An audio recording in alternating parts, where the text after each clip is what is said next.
Hai semuanya, dalam video kali ini saya akan membahas tentang perbedaan prosesor Core i3, i5 dan i7 dari sisi performance, serta tips memiliki prosesor Intel Core i3, i7 dan i5. Namun sebelum itu, saya akan memberikan sedikit penjelasan tentang pengertian prosesor.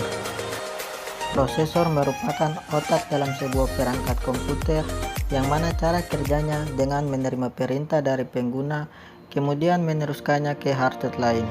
Semua prosesor baik itu Core i3, Core i5 dan Core i7 ternyata memiliki arsitektur dan teknologi yang berbeda-beda. Adapun teknologi tersebut diantaranya adalah turbo boost, merupakan kemampuan untuk meningkatkan clock speed pada CPU atau yang biasa dikenal dengan sebutan overclocking secara otomatis. Kemampuan tersebut secara tidak langsung membuat komputer dapat mematikan satu atau dua elemen lainnya agar memberikan ruang lebih besar kepada CPU, sehingga hal tersebut otomatis membuat prosesor bisa bekerja dengan lebih keras. Berikut perbedaan prosesor Core i3, i5 dan i7 dari sisi performance. Prosesor Core i3. Core i3 dibekali dengan rancangan dua prosesor dual core di dalamnya. Kedua prosesor tersebut dapat menjalankan dua instruksi sekaligus dalam waktu yang bersamaan. Core i3 lebih tahan terhadap panas, bahkan lebih efisien untuk ketahanan daya baterai. Intel Core i3 sendiri tidak mendukung teknologi hyperthreading yang merupakan kemampuan untuk stimulasi jumlah prosesor yang ada sehingga mampu bekerja secara multiproses pada bagian kecil.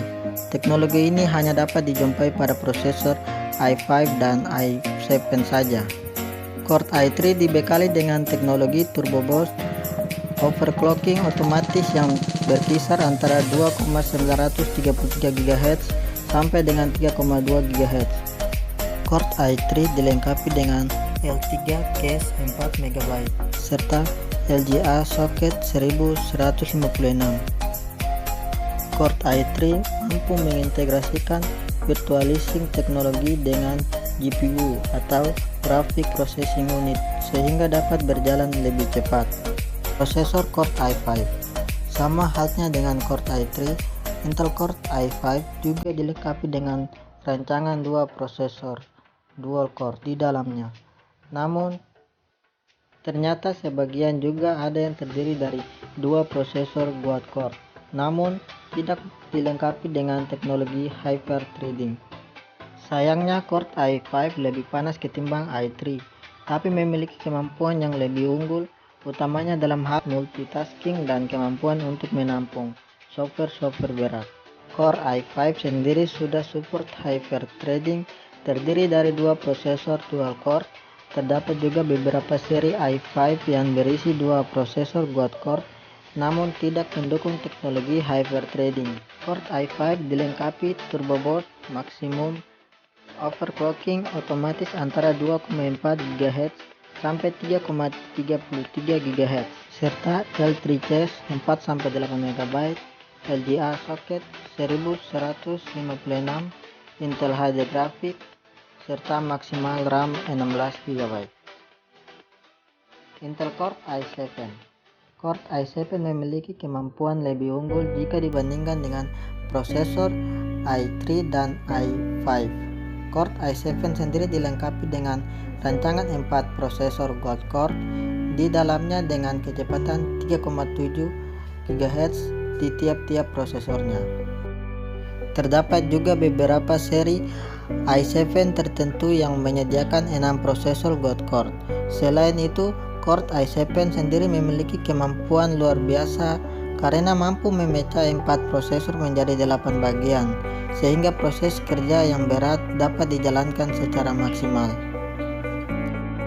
Intel Core i7 mendukung teknologi hyperthreading dan turbo boost maksimum overclocking otomatis berkisar antara 1,73 GHz sampai 3,33 GHz, serta L3 case 8-12 MB teknologi Intel QuickFET Interconnect yang berfungsi untuk mempercepat proses pembacaan data mencapai 25,6 GB per detik, serta LGA soket 1156, Intel HD Graphics, serta maksimal RAM-nya sebesar 24 GB.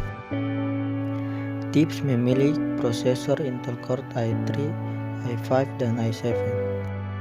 Prosesor yang bagus adalah prosesor yang mampu mengolah semua kegiatan komputasi sehari-hari tanpa adanya kendala. Adapun jika kalian membutuhkan laptop untuk sekedar mengetik dan melakukan aktivitas pekerjaan yang tidak terlalu berat, maka disarankan untuk menggunakan Core i3 saja. Karena selain sudah cukup, Core i3 juga dibanderol dengan harga yang lebih miring. Sedangkan prosesor Core i5 disarankan untuk pengguna yang hari-harinya kerap menjalankan software berat seperti 3D dan animasi. Untuk keperluan gaming, Core i5 juga rasanya sudah cukup. Dan bagi kalian yang menjalankan aplikasi-aplikasi berat seperti gaming, desain, editing, dan lain sebagainya, disarankan untuk menggunakan Core i7 karena Core i7 cocok untuk menjalankan aplikasi-aplikasi berat. Namun perlu diingat, komputer dan laptop Core i7 mematok harga yang sangat mahal. Jadi, pilihlah sesuai kebutuhan kalian ya. Demikian penjelasan dari saya. Apabila ada kata yang salah, saya mohon maaf. Sekian dan terima kasih.